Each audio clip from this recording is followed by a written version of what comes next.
On s'est retrouvé avec une 22-23 riders professionnels, une cinquantaine d'amateurs qui sont venus le dimanche. Et on a eu des conditions de météo qui ont été pas mal du tout le dimanche, catastrophiques le lundi à cause de la météo, c'est-à-dire de la neige qui est tombée dans la nuit de dimanche à lundi et qui ont rempli entièrement le Snake.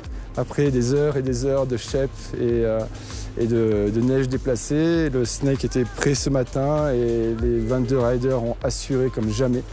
C'est un vrai bonheur de pouvoir plus tous les réunir et de les avoir sur ce spot qui est vraiment insolite, inhabituel, très technique et sur lequel en fait les riders doivent trouver leur ligne et être le plus fluide possible pour éviter de perdre de la vitesse. On a un groupe de Suisses qui est venu, Séverin Van der Meer, David Gité, Elio Fumagalli, qui sont venus et qui ont très bien ridé parce qu'ils ont tout de suite trouvé quelles étaient les bonnes lignes et en plus de ça ils avaient énormément d'amplitude, une board control absolument incroyable, donc c'est vrai qu'eux ont très bien ridé et ils sont partis trop tôt, donc du coup ils n'ont pas pu être élus Snake Charmer parce qu'en fait c'était une élection qui s'est faite par tous les riders. Ce sont les riders qui ont défini quels étaient les meilleurs Snake Charmer et ça s'est terminé en battle avec nos deux amis Hugo Serra et Lenny Oliver.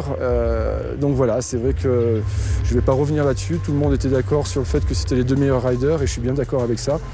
Mais c'est vrai qu'il y en a d'autres qui ont très bien ridé. Alors peut-être moins dans la longueur totale du Snake, peut-être plus sur certains hits. Et voilà, on va dire qu'il n'y a pas non plus une véritable compétition. On fait cette récompense de Snake Charmer pour dire que quand même, il y a une espèce de award.